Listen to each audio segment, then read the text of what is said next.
We're engaged with clients on special emphasis programs quite a bit. We have a client right now that is asking us to help them put together an emphasis program for exchanger bundles.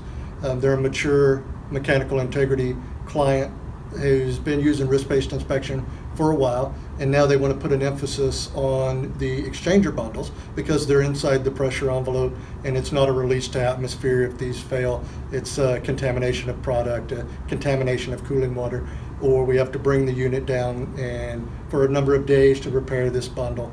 So it's not a loss of containment that we think about with the typical mechanical integrity pressure vessel, but it's an economic impact nonetheless.